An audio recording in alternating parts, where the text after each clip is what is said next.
Assalamualaikum warahmatullahi wabarakatuh. Ulun Muhammad Syarif Hidayatullah, nomor absen 07 NPM 25126612. Alhamdulillahirabbil alamin.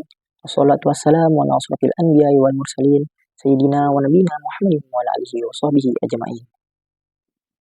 Pada kesempatan kali ini, saya akan mempresentasikan materi yang berjudul Metode Pengajaran Nabi Muhammad SAW sebagai pedoman pendidikan Islam. Materi ini membahas bagaimana Nabi Muhammad SAW tidak hanya hadir sebagai seorang Rasul yang menyampaikan wahyu, tetapi juga sebagai seorang pendidik yang sangat luar biasa dalam membimbing umatnya.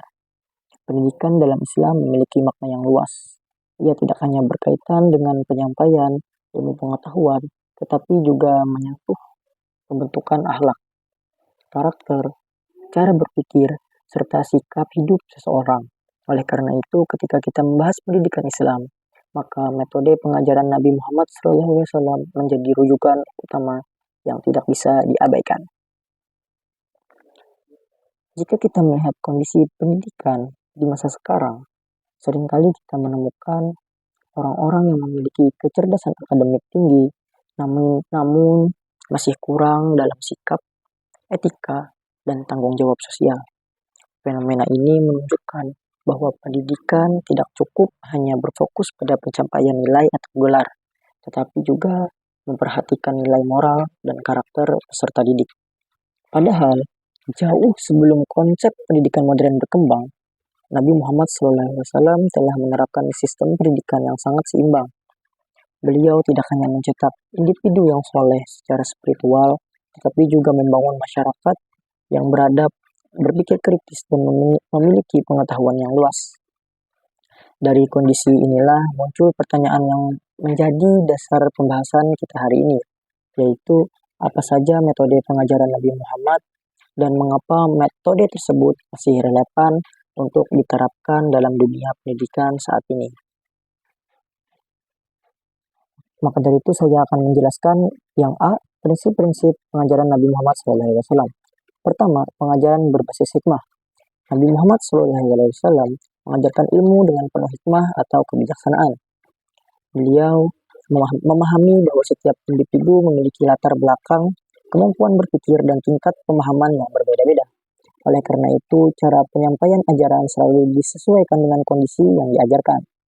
Pengajaran berbasis hikmah ini menunjukkan bahwa pendidikan tidak boleh bersifat memaksa atau seragam.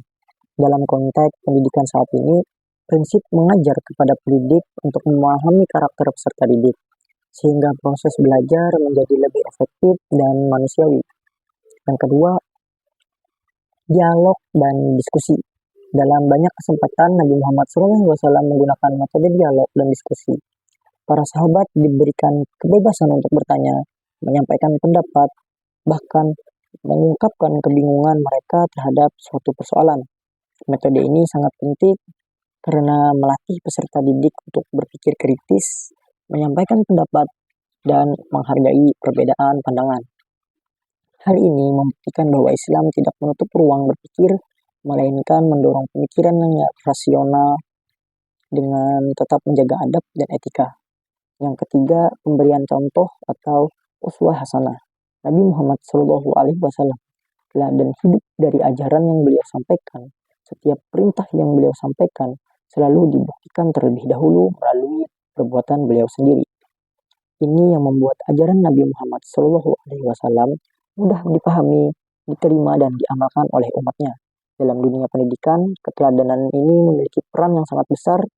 Peserta didik cenderung lebih mudah meniru perilaku pendidiknya dibandingkan hanya mendengar nasihat atau teori semata. Yang keempat, pendekatan bertahap. Ajaran Islam disampaikan secara bertahap, sesuai dengan kesiapan psikologis dan kemampuan kognitif umat. Nabi Muhammad tidak membebani umat dengan tuntutan yang berat secara langsung, melainkan melalui proses yang berkesinambungan. Pendekatan ini mengajarkan bahwa pendidikan adalah sebuah proses jangka panjang. Keberhasilan pendidikan tidak dapat dicapai secara instan, tetapi membutuhkan kesabaran, konsistensi, dan keberlanjutan. Yang B, relevansi dan implementasi di zaman sekarang. Dalam lembaga pendidikan, metode pengajaran Nabi Muhammad SAW dapat diterapkan melalui kurikulum yang holistik, yaitu mengintegritaskan ilmu pengetahuan umum dengan pendidikan agama. Dengan cara ini, kemampuan antara kecerdasan intelektual dan kecerdasan spiritual dapat tercapai. Selain itu, pembelajaran perlu diarahkan lebih aktif melalui diskusi, studi khusus, kerja kelompok, dan pengembangan karakter dan akhlak. Dari proses pendidikan serta menciptakan lingkungan belajar yang inklusif dan saling menghargai perbedaan. Dalam kehidupan sehari-hari, metode ini tercermin melalui peran orang tua sebagai pendidik utama dalam keluarga. Nilai-nilai Islam diajarkan melalui contoh nyata dalam perilaku sehari-hari.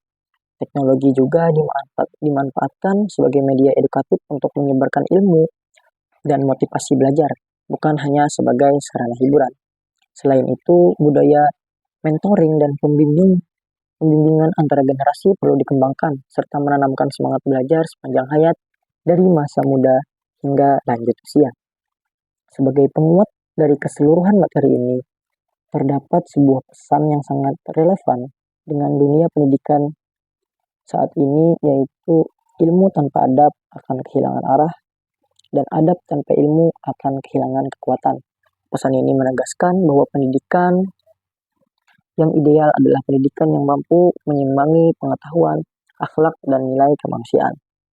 Sebagai penutup, dapat disimpulkan bahwa metode pengajaran Nabi Muhammad SAW merupakan pedoman pendidikan Islam yang bersifat universal dan relevan sepanjang zaman. Metode ini tidak hanya bertujuan mencetak manusia yang cerdas secara intelektual, tetapi juga manusia yang berakhlak mulia dan bertanggung jawab dalam kehidupan. Mungkin itu saja yang dapat saya sampaikan. Wallahu muwaffiq ila aqwamit thoriq. Wassalamualaikum warahmatullahi wabarakatuh.